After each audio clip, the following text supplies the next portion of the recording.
Dear friends, we should all express our deep appreciation to members of the boards of Friends of Persian Culture for having arranged this gathering online.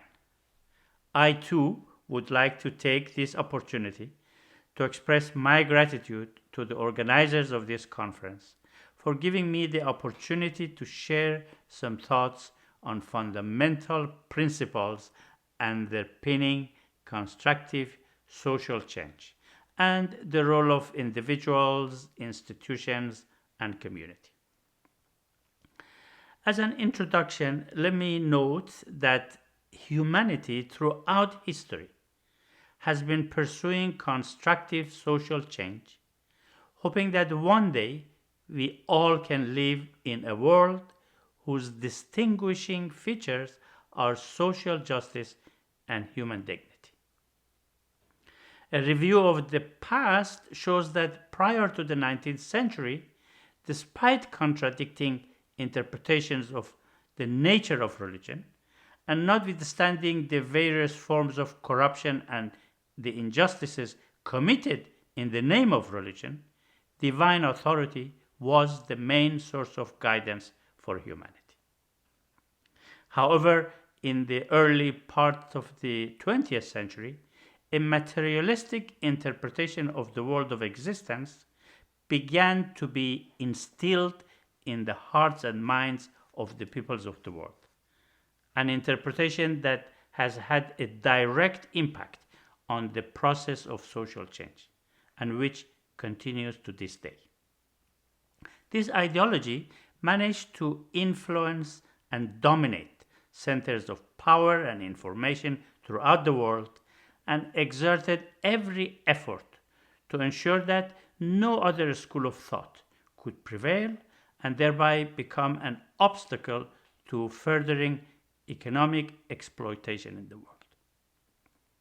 Consequently, the economic schemes of certain interest groups, the power seeking ambitions of various political leaders, and the use of technology and industry as instruments to gain economic and social advantages all became important factors in an array of efforts that continue to be made in this day with a view to influencing social change.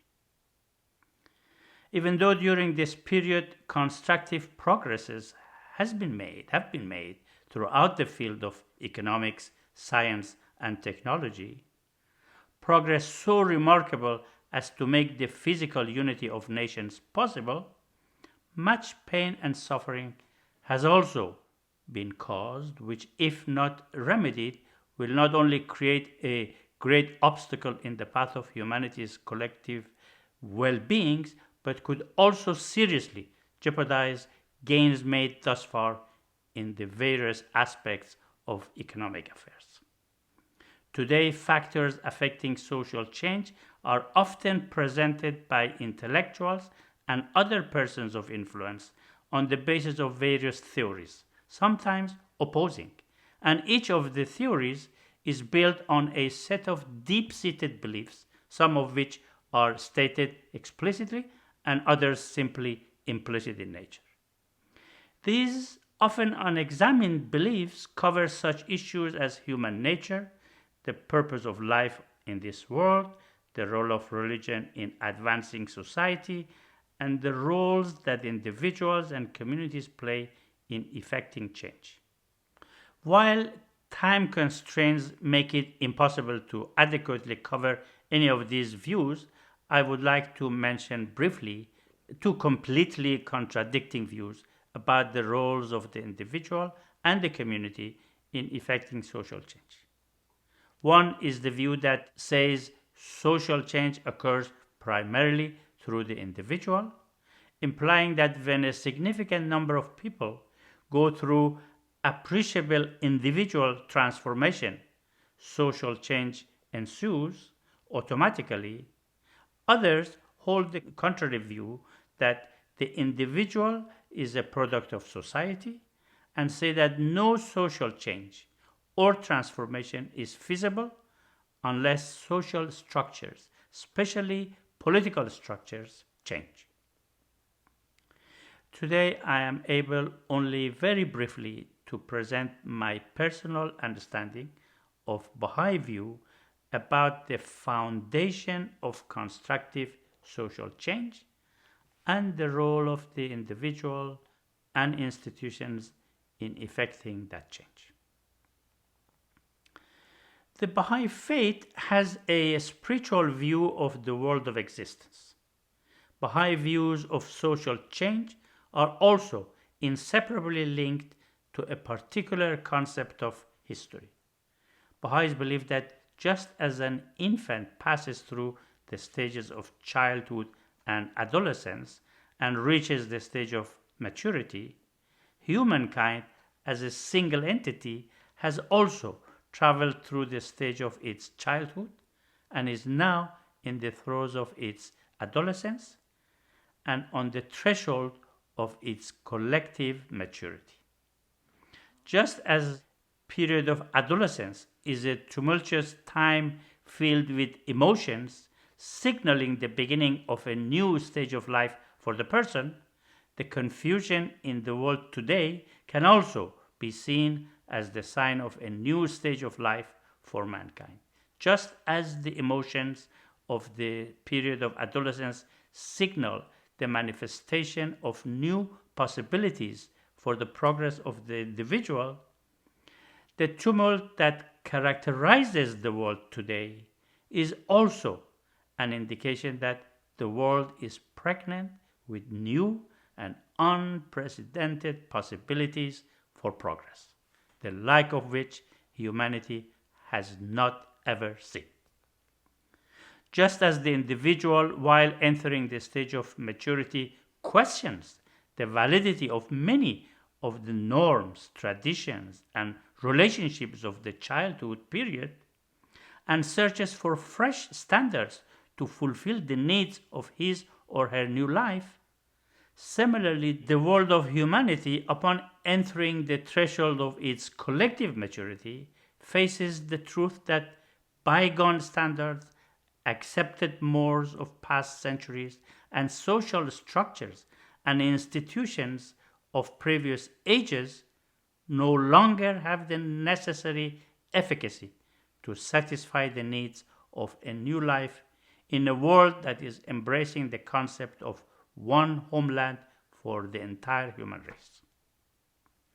It can be stated without hesitation that the current chaos and widespread dissatisfaction, especially among the youth, are directly related to the lack of collective readiness for a fair reconsideration of these standards, structures, and past networks of relationships. Groups that are focused solely on their own self-interest and insist on the continuation of outworn traditional tendencies make the consideration of these standards more complex and more difficult. In relation to social transformation, Baha'is also believe in the interaction of two fundamental social processes. One is the process of disintegration and destruction, and the other, the process of integration and construction. Each one of these two processes propel the world in its own way towards collective maturity. The signs of the process of disintegration can be seen in the inadequacies of legitimate and respected institutions of the past in meeting the current needs of the populations they purport to serve. Even though the destructive forces assailing humanity result in great pain and suffering, they can also cause the removal of barriers to human progress and create space and thirst for reconstruction. The process of integration, on the other hand, brings together diverse groups, strengthens cooperation, and constructively creates fresh possibilities within an overarching vision of unity in diversity. Baha'is believe that this process of integration will gain momentum day by day, and that eventually human affairs will, through an organic and necessarily long-term process, take a completely new organizational form. After this brief introduction, let me now say that the Baha'i Faith, which was founded at the threshold of the period of humanity's collective maturity, is a new concept of religion in which the purpose of religion is the empowerment of individuals to contribute to a process of constructive social change. In addition to emphasizing the importance of the spiritual progress of the individual, the faith has a number of principles and teachings, as well as concepts, methods, and approaches, all coherent with those principles and teachings that are designed to stimulate and direct constructive social change. From a Baha'i point of view, the pivotal principle for social change is the unity of humankind. Indeed, the oneness of the human race is at the foundation of all Baha'i actions, implying that all individual and collective efforts of the Baha'is are undertaken with a view to the realization of this essential oneness, with all its vast social, economic, and political implications. Recent developments related to the spread of the coronavirus and the unprecedented international reaction in support of racial unity are expressions of public awareness of the vital importance of the principle of racial equality for humanity's progress. From a Baha'i perspective, the oneness of humanity with all its implications must be the guiding principle of the transformation of human societies through an organic and constructive process. Otherwise, the intended changes will not be easily achieved. Only the form and appearance of social oppression and injustice will change. From a Baha'i point of view, the principle of oneness of humanity is not merely calling for unity or even just for promoting widespread collaboration. Rather, it goes far beyond that. It seeks to unify humanity in one global family. This oneness requires a complete rethinking of all forms of relationships that influence social stability and endurance. Unfortunately, today we don't have the time to talk about different implications of this principle. In the organic process of the unification of the entire human race, the first priority in laying the foundation for constructive social change are rectitude of conduct and a sound moral standard. However, the promotion of a moral standard requires a spiritual concept of the world of existence, such that individuals regard themselves as equal before the law and can see attributes of God in everyone. This spiritual concept of the world of existence can only be promoted, given that religion has been the source of moral guidance to humanity, if the new concept of religion promotes the equality of every human being as a universally accepted principle, considers the elimination of prejudice and abandonment of superstitions imperative, rejects violence entirely, emphasizes the love of humanity and the promotion of justice to be the main focus of individual and collective life, promotes harmony of science and religion, helps individuals to be world-embracing rather than self-centered in vision, focuses its teaching on making service to humanity and striving assiduously for the establishment of a world civilization based on unity in diversity, the prime focus of the individual's life, and provides effective provisions to avoid the repeat of the past corruptions of religion. This is indeed the new concept of religion, the Baha'i Faith, presented to humanity in mid-19th century by Baha'u'llah. In the new concept of religion, science and religion are considered two independent but complementary systems of knowledge. It demands that religion must be in harmony with science, otherwise it is superstition, and scientific knowledge must be put to use based on religious truth, otherwise it becomes merely a tool of materialism.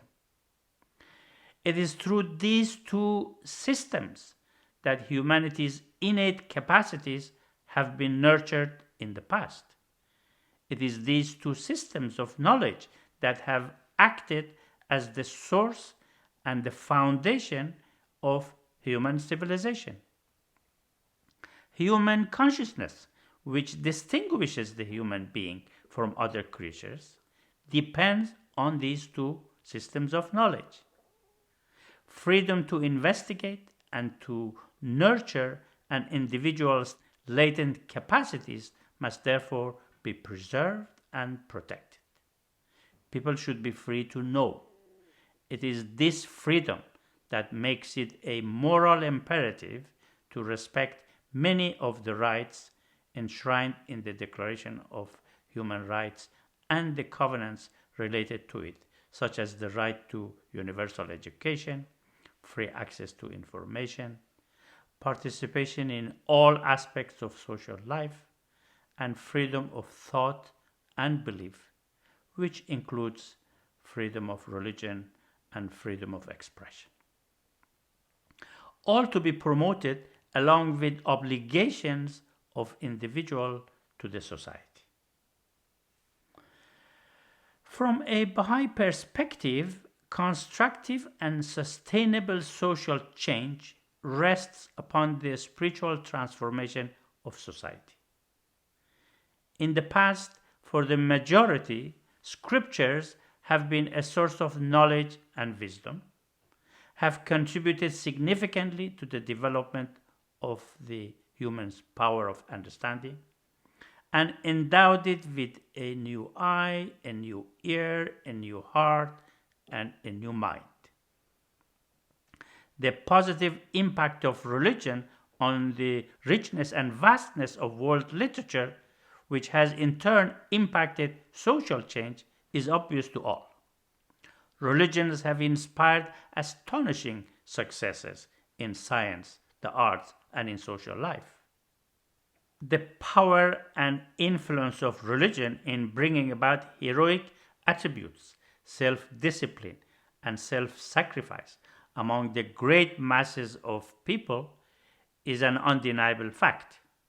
Religious teachings have in many instances influenced civil legislation and resulted in the refinement of relationships and the exaltation of the station of the human being.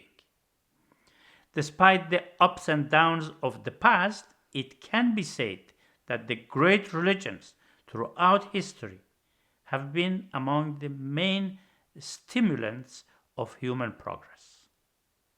Religions have been a force propelling human evolution, an evolution that has had its earliest beginnings in the birth of family life, its subsequent development in the achievement of tribal solidarity, leading in turn to the constitution of the city-state and expanding later into the institution of independent and sovereign nations. Humanity, on the threshold of its collective maturity, is now in need of social transformation that is firmly based on the principle of the unity of mankind. If the great religions have in the past been among the prime forces effecting social progress, why then is religion in the present time increasingly set aside as an effective element in shaping the collective life of humankind? Among the reasons for this state of affairs, three stand as preeminent. First is the deceptive promises of the school of materialism, which promotes consumerism and falsely prescribes the acquisition of material needs as the means of solving all the problems faced by humanity. Materialism distracts a focused and purposeful life and promotes irreligiousness, both directly and indirectly. Second is the prevailing concept that defines religion according to those religions that are viewed as traditional.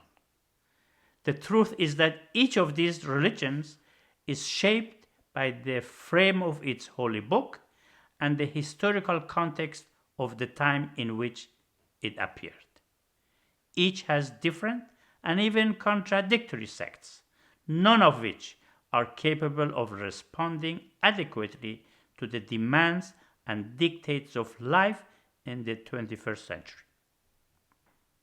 The third reason is the fact that the corruption, oppression, cruelty, and the widespread injustices that have and that continue to be made in the name of religion have created a widespread negative impression and deep mistrust of religion in the minds of many people around the world, including many influential people and leaders of society. This regrettable situation makes even efforts to present the new concept of religion as outlined in the teachings and principles of the Baha'i faith for investigation or even for reflection quite challenging. Let me now share with you some thoughts about the role of the individual, the community, and institutions in social transformation.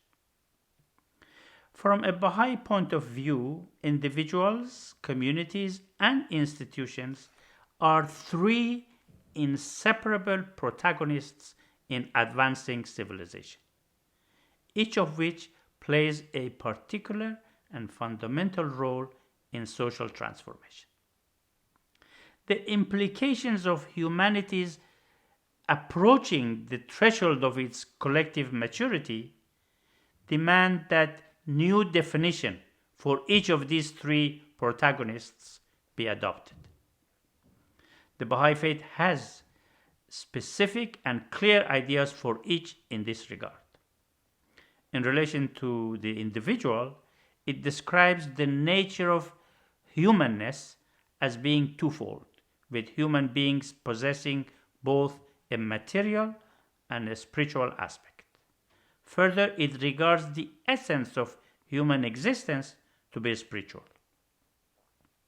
Baha'is believe that even though human shares many aspects of material life with animals, human soul has unfathomable capacities that can gradually blossom in many dimensions, particularly when forces dominating individual and collective life benefit from a balance between the material and the spiritual. It further holds that individuals indeed have the capacity to acquire and maintain this balance in life. Consider how a child from its infancy shows signs of self-centeredness and see everything in terms of his or her own self. With proper education, the child learns to share toys and other personal belongings with its sisters and brothers. Gradually, the child learns to become an active and collaborative member of its family and to sacrifice for family members and other relatives. The same child with more education can learn to sacrifice its own interest for the interest of the community and its homeland. With even greater and higher levels of training, the child learns to be concerned with the well being of humanity as a whole and be kind to everyone, to live a life devoted to service and to consider its own well being, the well being of its family, community, and the nation within a context of the well being and comfort of the entire world. The new concept of religion not only promotes rectitude of conduct and moral standards and leaves the individual responsible for the progress of their own spiritual life, but can also inspire individuals to focus their personal life on this fact that humankind has been created for the betterment of the world and for contributing to an ever advancing civilization, and that the individual can and must be an agent of change and a protagonist in constructive social transformation and the betterment of the world. The Baha'i perspective sees that the individual's private and social lives are intertwined, and individuals' efforts to acquire deep spiritual attributes and to participate actively in conscious collective action aimed at constructive social transformation are indeed coherent aspects of a single, complex, twofold process. On the one hand, the individual's participation in collective activities that strive for social progress is motivated by the desire to improve their own personal life. And on the other, the more a person acquires a praiseworthy character, their desire and will to serve and sacrifice towards the betterment of the society grows ever greater and stronger. The Baha'i point of view also perceives that the change in social structure needed for constructive social transformation is not limited to change in the political realm. Rather, it should include change in other structures of society, such as those that are cultural, economic, and social in nature. With this in mind, I now briefly point out the role of the individual in constructive social transformation. In the world today, various patterns of personal and collective life are forcefully offered and promoted by different groups with different visions and motives. In such a world, it is individuals who must choose on what principles they wish to build their lives. Are they inclined to move towards an individualistic society characterized by brutal and all-pervasive competition as a way to promote their personal interests? Or do they see a diverse, dynamic, but united community as essential to efforts aimed at rescuing humanity from current social problems? Are they allowing themselves to be deceived by consumerism and focusing their lives on satisfying their material needs? Or do they believe in latent capacities of the human soul which can, with material and spiritual education, bring about extraordinary progress for themselves and for their community? Would they allow any room in society for prejudice and discriminations of any kind, where ignorant and selfish groups would deprive large number of people to develop their full capacities? Or do they prefer to weave the threads of love for humanity in the very fabric of society and consider that to be the foundation for all human relations. Do they believe that the promotion of their own personal interest is the only way to have a happy and fruitful life? Or do they see their own prosperity in the prosperity of all, seeking to establish cordial and unfettered consultation among the different elements of a society that would lead to a deeper appreciation and a keener understanding of the many profound and interrelated concepts pertaining to social and economic development, and holding fast to the premise that just as the viability of every cell and every organ is contingent upon the health of the body as a whole, so should the prosperity of every individual, every family, every people be sought in the well-being of the entire human race, in promoting a civilization that ensures the satisfaction of both the material and spiritual needs of all humanity. The question that we all should ask is this: if the desired pattern and the ideal way of life does not at this time exist on the large scale, are we to set aside the social problems of today and thoughtlessly allow ourselves to be enraptured by the pomp and pageantry of seductive materialistic advances and to blindly imitate them? Or do we commit, while appreciating humanity's past, to build a new pattern of collective life, using the fresh energy and motivations generated by the arrival of the age of humanity's collective maturity? Knowing for certain that building a new pattern of collective life is not a simple undertaking, could we not, as a first step, agree on and choose the principles upon which our desired new pattern will be built, and then, committing to this agreement, proceed with patience, sacrifice, and in a posture of learning, strive to build that society in an organic manner? How would we, on this path, respond to the disappointments and despair resulting from the slowness of the progress, or from the conflict of ideas and the spread of confusion caused by various interest groups? Initiating a process of consultation about these principles and raising these questions will surely be a significant help in our efforts to confront the challenges ahead.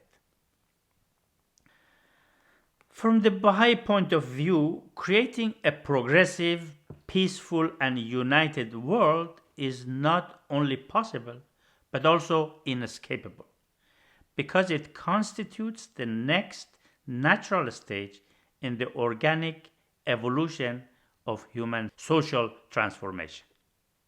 Thus, there is a choice before the peoples of the world, both collectively and as individuals. Is such a peaceful world to come about through a deliberate and consultative process that includes the individuals as active participants in constructive social transformation? Or will it emerge only after the experience of numerous disasters resulting from tenacious attachment to past traditions or structures?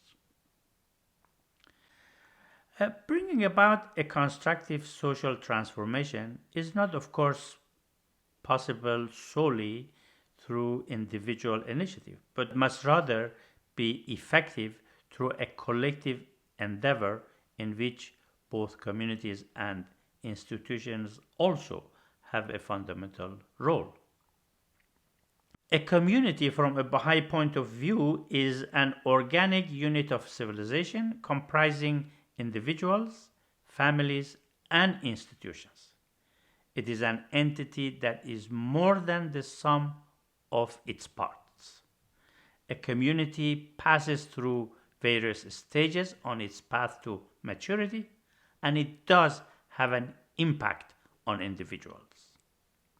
When a community's objective is to contribute to the betterment of the world, it creates an environment in which the individual and collective will are integrated, the common good takes a higher priority than individual interests, and mutual support, collaboration, taking joy in the success of others, advancing individual initiatives within a collective framework, and participation in collaborative efforts become a distinguishing characteristic of culture.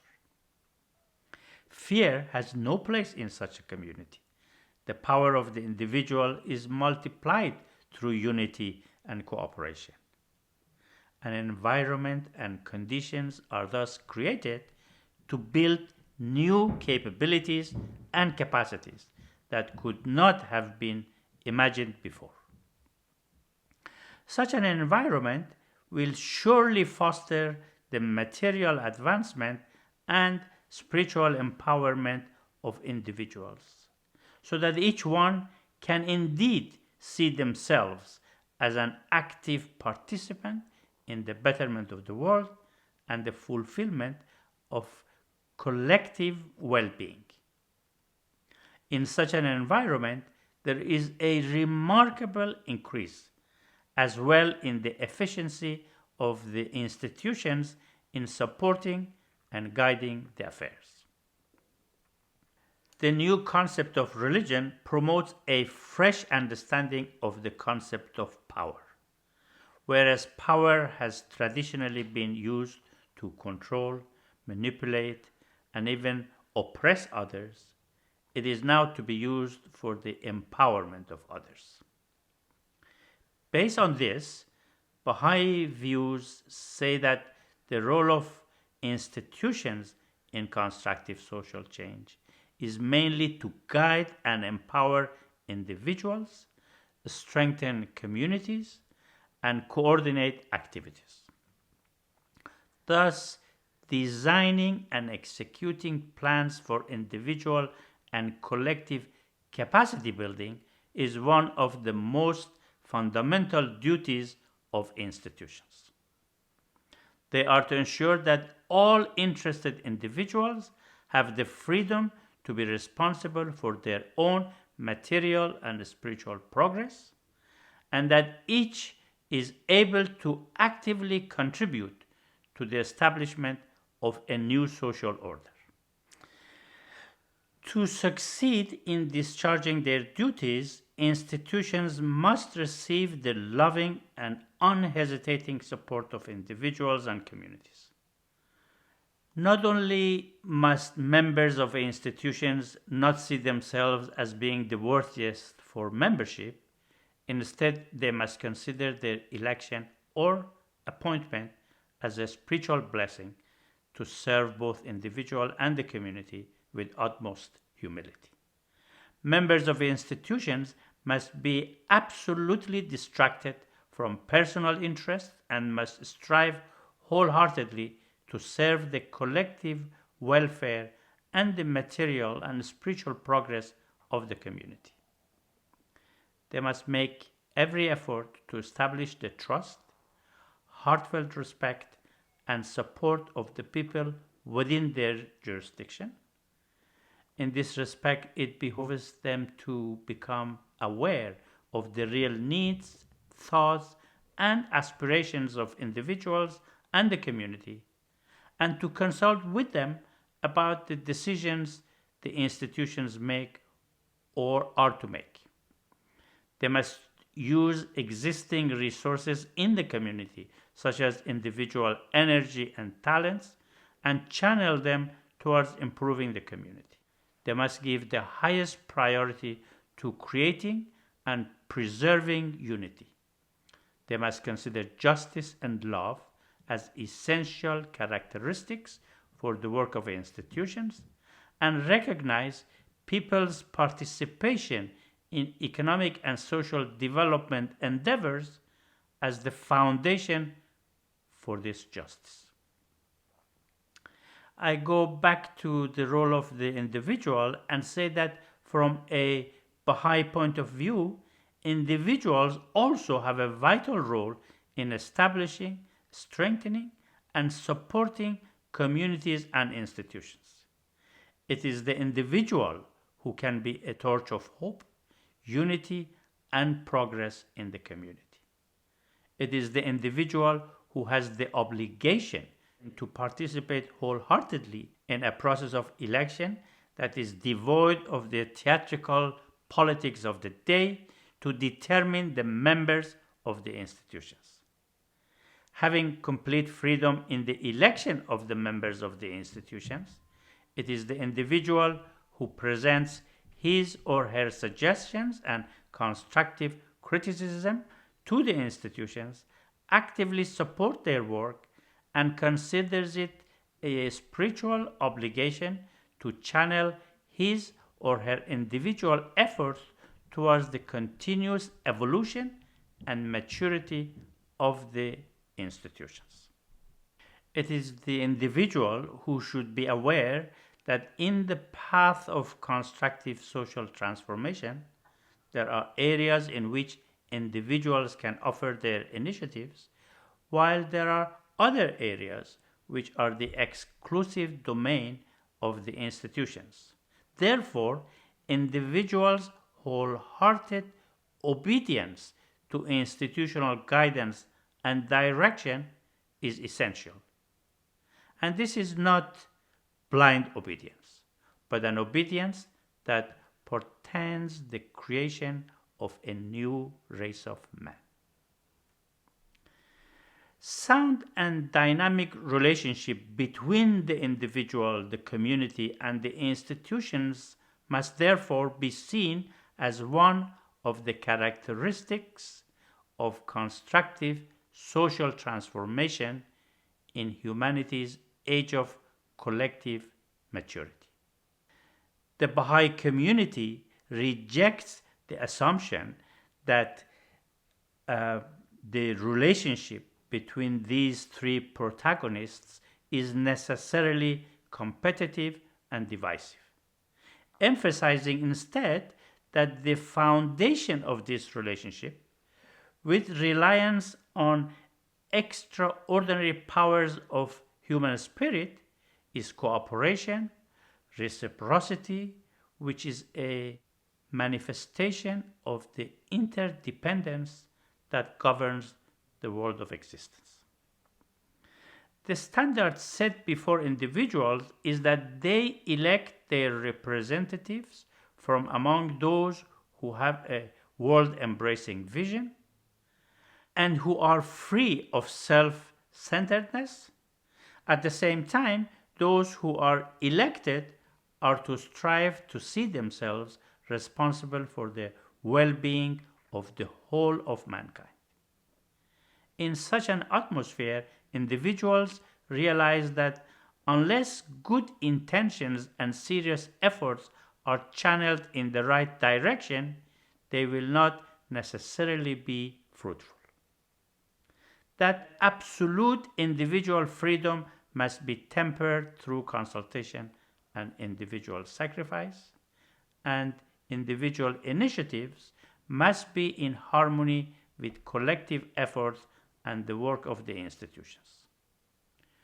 All in all, individuals are enjoined not focus on personal gain and above all to regard themselves as servants of humanity. The community is to be an environment in which love, encouragement, support, and empowerment are constantly fostered. Institutions aim at empowering others, and the membership strives for true humility and sees service as an obligation. the individual, community, and institutions have the same source of inspiration and all endeavor within the same overall framework for action. Each of the three protagonists consider unity to be the highest priority for all.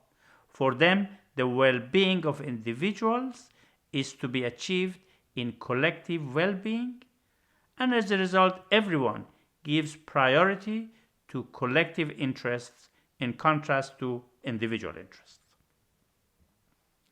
Baha'is strongly believe that with the coming of the age of humanity's collective maturity, and with the establishment of a new concept of religion, a new season, a new chapter has opened in the history of the world, and constructive forces are on the move, forces which can enable a significantly large number of inhabitants of the earth to initiate, by adherence to spiritual principles and scientific facts, a dynamic and constructive process that will lead to the establishment of a global civilization, a civilization that ensures the material and spiritual needs of mankind.